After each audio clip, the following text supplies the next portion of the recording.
Hello and welcome. I'm Elaine Canyon, sweetly writing happily ever after, one book at a time. And in this video, I've got tips and tricks for discovery writers.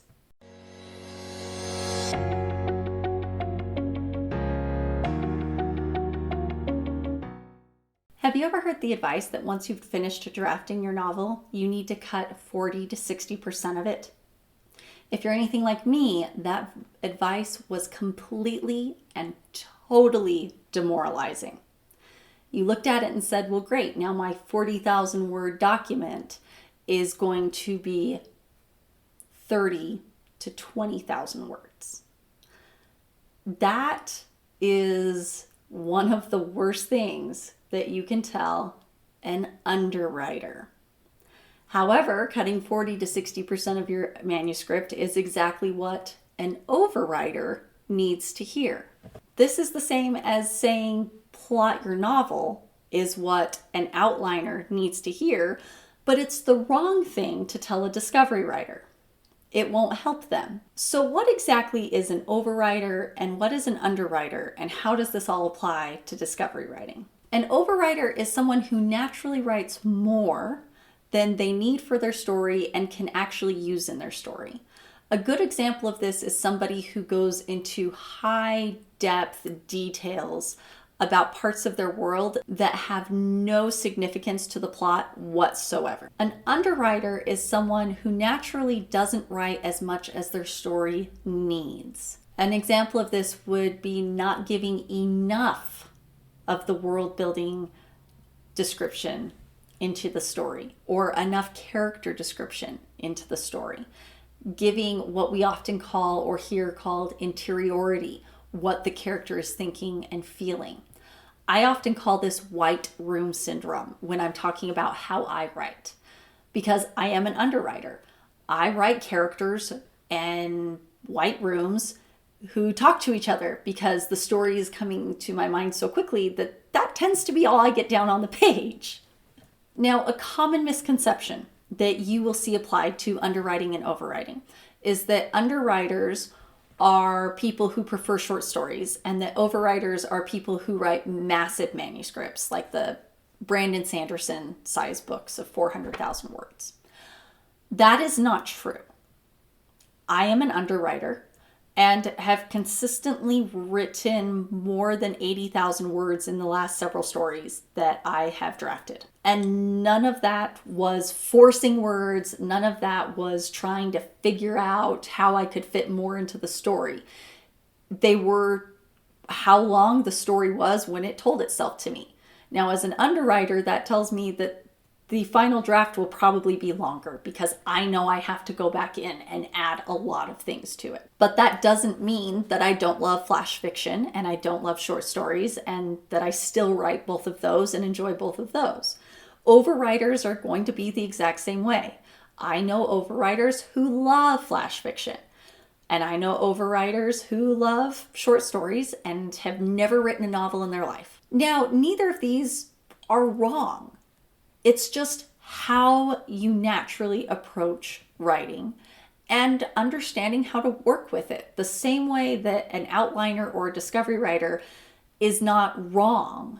It's just how you naturally approach writing and learning the tools to help you move forward with it. My favorite analogy for underwriting and overwriting, I read in a blog post, and I'll link it down below. The blog is from Rachel Ferriman's site, and she uses the analogy of a marble sculptor and an oil painter for overwriting and underwriting. Marble sculptors take a massive block of marble and they take chunks off of the marble over and over and over again to reveal the beautiful statue that's inside.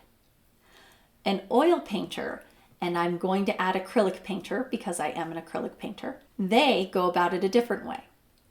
They start by prepping a canvas, and then they add layers upon layers of paint until they get the finest details done and you end up with a beautiful painting. Both of these are beautiful works of art and masterpieces at the end. And the same can be said for overwriters and underwriters. Both can create beautiful masterpieces at the end. It's just how they go about doing it. Now, what does this have to do with discovery writing? Discovery writers are not naturally one or the other. I've met discovery writers who are underwriters. I've met discovery writers who are overwriters. But I wanted to see how discovery writers approach each of these natural tendencies that we have to either overwriting or underwriting. And the tips and tricks that I could find and that I use myself to help overcome some of these challenges so that there's less marble to remove for the overwriters and there's less paint to add for the underwriters. I found 3 main tools that discovery writers use when they are underwriters. The first is one that I myself use, and that is setting a minimum word count. This is me essentially adding more layers of paint to that canvas the first time around. If you remember when I did the video on structure, this is one of the things that I set a boundary for when I'm drafting a novel. That word count tells me that I have to have relevant story to a certain word count before I can move on to the next chapter. I also set a boundary for the total amount of words that I want the book to be at the end of the first draft. Now, what that does is it gives me leeway with my chapters and that word count boundaries. So let's say that I want 80,000 words at the end of the draft. I set the boundary for 20 chapters of 4,000 words each. This is not what it's going to be at the end of editing. When I go through an edit, I throw that word count out the door. And that boundary goes away during editing. But when I'm drafting, that boundary helps me to stay on track so that I hit that 80,000 words. But it gives me leeway to say, if I get to chapter 16 and I'm already past 6,400 words, I don't have to be as constraining on making that word count.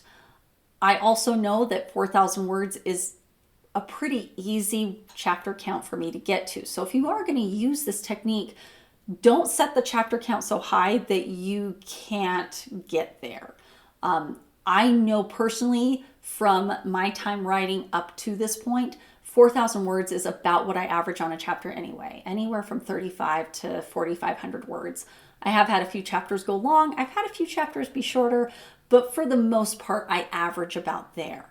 So that lets me set that boundary and remind myself, hey, you're trying to reach a certain word count, and to keep going with it and not give in to the tendency that I have to just power through the story and get to the end because I want to know what happens in the end. That was something that resonated with other discovery writers I talked to, was that feeling of I want to get to the end and know what happens. For those of us who don't always know the ending, or even if we do know the ending, that desire to see it to fruition and stop having it just play in our head as something, but to see it on the page in words, that can be dangerous because it'll push you sometimes to just skim the bare surface of chapters so that you can get to that next point, get to the ending or whatever it is you're excited for. And so this is a good way to keep yourself in check, is to set that boundary. The second tip that I have is to brainstorm as you go. So we talked about cycling with editing in a past video, and this is very similar to that. This is similar to editing as you go or outlining as you go. You're going to brainstorm as you go. So at the end of every chapter, or at the end of every 1,000 words, or whatever it is that you decide to cycle through, you're going to stop, reread what you've already looked at, and then brainstorm the things that need to be added in. Now, you either add them in there, or you can add them in later and you just keep that list in with the outline that you're creating as you go, or whatever it is. But that allows you to find those spots that are a little barren in the moment. And that can be really helpful, because if you're catching it in the moment, then you're more likely to remember it as you keep going. Because every 1,000 words or every chapter, you're stopping and looking for certain things. So as you're writing, your brain's going to say, oh, hey, I know I need to put this in here because I've been having to go back and add it in chapter by chapter or word count by word count, whatever it is you choose. And that does a big thing for improving you as a writer too. It can be hard. And I say that because I'm really bad at doing anything as I go because I'm so excited to get to the end. But if cycling is something you thrive on, then this is a great way, if you're an underwriter, to fill that in before you ever get to the end of your draft and have a fuller draft to send off to beta readers and editors and everything like that. Tip number 3 is to layer it in at the end. And this is what I do. I'm going to geek out on you a little bit because I said before I am an acrylic painter, and this analogy just resonated with me so much. So bear with me. I promise we're relating it back. So in acrylic and oil painting, we take our canvas, and if we want a white canvas, we usually don't, but if we want a white canvas, then sometimes you leave the canvas white, but most of the time you prep your canvas. Most of the time you put something over it, whether it's just gesso or whether it's the base color that you're actually going to be painting on top of. You put a base layer down of paint. And then after that, you go in and you add all of your darker colors. So anything that's going to be really dark and not all the way up in the foreground, but it's going to be in the midground or the background, you're going to add all of those dark colors in. And then after that's dry, you're going to come back and you're going to add your lighter colors in. And then after that's dry, you're going to come back and you're going to add in all of those details and the little bits and pieces and anything that needs to go on top of things. So you create these really beautiful paintings this way, layer by layer by layer. And sometimes you do have to wait for the entire canvas to dry.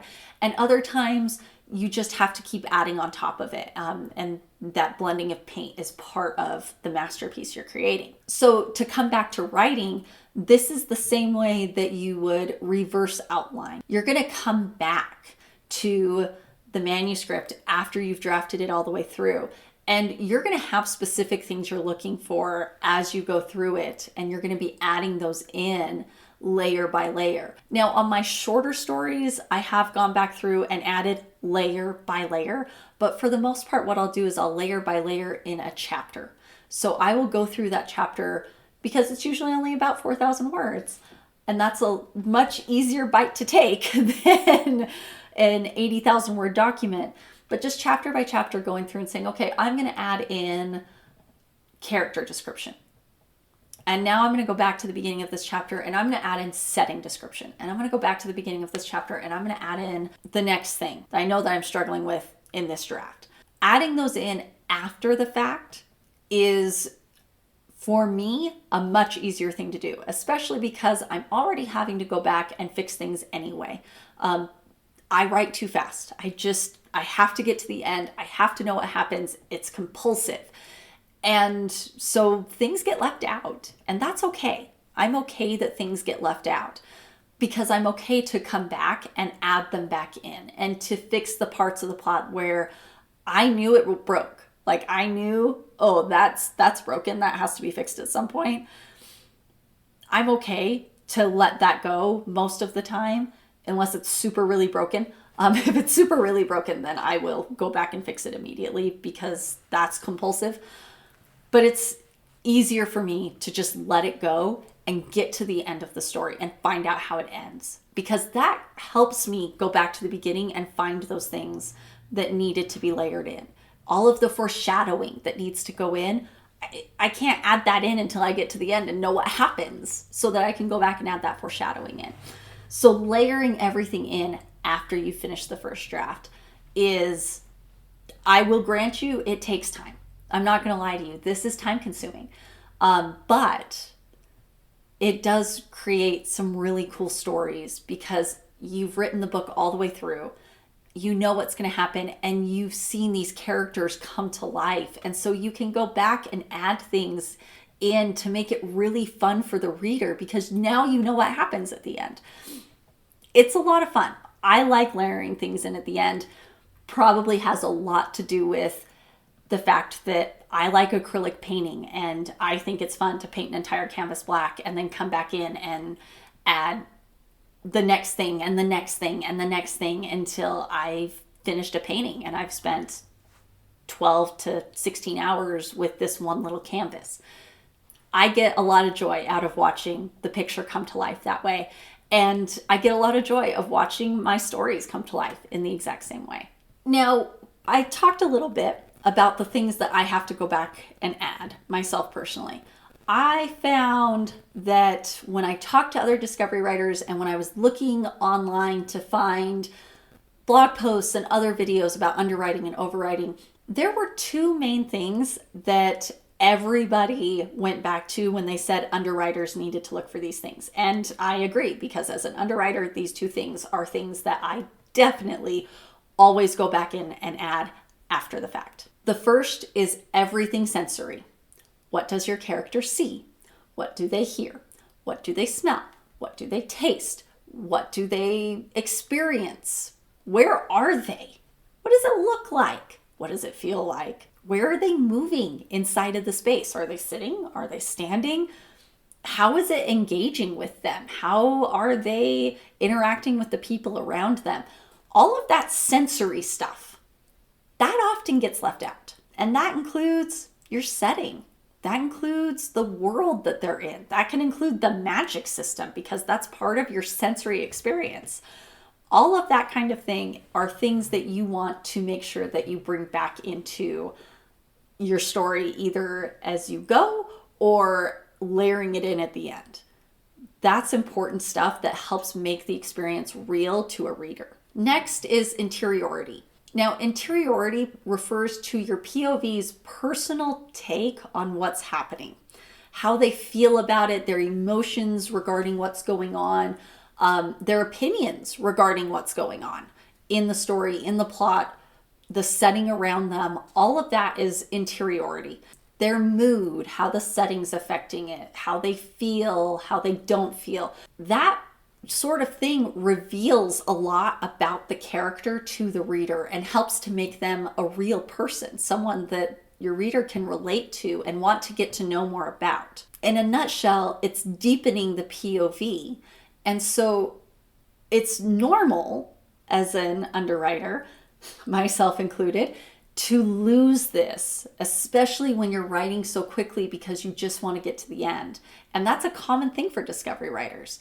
So when we're going back, whether it's cycling through or whether it's layering it all in at the end, making sure that your interiority for your POV character is present and that your reader can tell what's going on inside of them, both how they feel and how they think based on what's happening around them. Now let's look at the tips that I found for overwriters.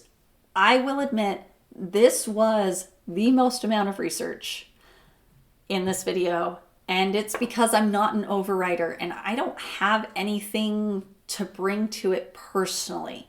However, I did find a little bit of information about overwriting as a discovery writer. It wasn't a lot, but I really hope that what I did find will be helpful. And if you are an overwriter and a discovery writer, please jump into the comments and let people know what helps you and what doesn't help you. If what I'm about to list here is completely and totally useless, please tell me. These are things that I want to open the conversation. I want to bring discovery writers together. And so if you're an overwriter and a discovery writer, join the conversation and let's learn more about how you approach being an overwriter. The number one thing that I found consistently was limiting descriptions. So the same way that I set the boundary of a minimum word count, I found that there were some discovery writers that set the boundary of a maximum word count specifically in their descriptions. So you could apply this to writing a chapter and saying, well, it can only be 4,000 words. I can't go above 4,000 words. I don't know if that's a good idea or not, but the information I found was people using it specifically for their world building descriptions, keeping the description of their world building down on the lower word count, because by limiting their word count, it kept them focused on the plot and only what was important instead of what was cool. When I first read this, I thought of how a sculptor will draw huge lines over the big block of marble, and when they take off chunks, they're taking massive chunks off. They're just huge, big pieces.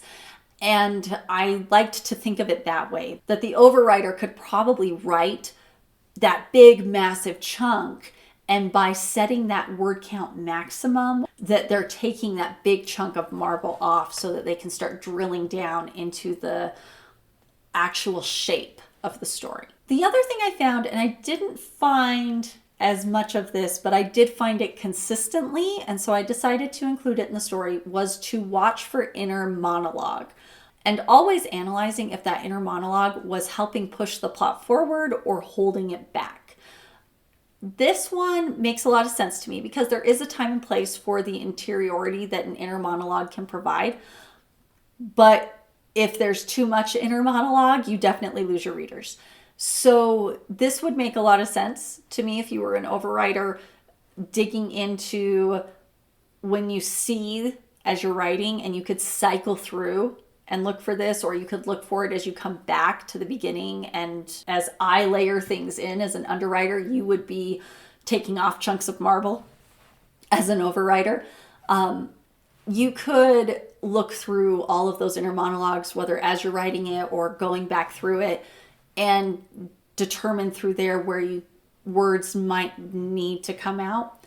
Like I said, this isn't my forte. And so please, if you are an overwriter, jump down in the comments and let me know what does work and what doesn't work for you, and what do you do with it? How do you work towards putting the important information into your story while not putting in the things that detract away from your plot and keeping your word counts where you want them to be? So I broke these two tools down into limiting description and watching for inner monologue because those were things I found. The number one tip that I found for overwriters, and it was frustrating because it's so broad, was avoid redundancy. And avoid redundancy is good for both overwriters and underwriters because guess what? Underwriters do cut things out of their manuscript. They are redundant in their writing as much as an overwriter is redundant in their writing. Saying something 2 or 3 times through is very normal for every writer, whether they're an overwriter, an underwriter, a discovery writer, an outliner. It doesn't matter. Redundancy is something we all work towards not doing in our writing. And it's something that we all have an editor say, hey, you need to take that out. Or a beta reader say, hey, you said this 4 times in 2 paragraphs. That was me. And so it's important to make sure that you are avoiding redundancy, that you're not bringing something to the reader's attention that has absolutely no bearing on the plot, or that you aren't stating things multiple times. Again, that's just good advice for everybody. And unfortunately, like a lot of the writing advice out there, it's not specific, so it's difficult for it to be helpful. Are you an underwriter or an overwriter? Let me know down below in the comments. If you like this video, please give it a thumbs up. It helps other authors to find it. And if you want to learn more about discovery writing, cover design, or self-publishing on an almost nothing budget, make sure you hit the subscribe button. I post videos on Wednesdays about those exact 3 things. I hope to see you again soon.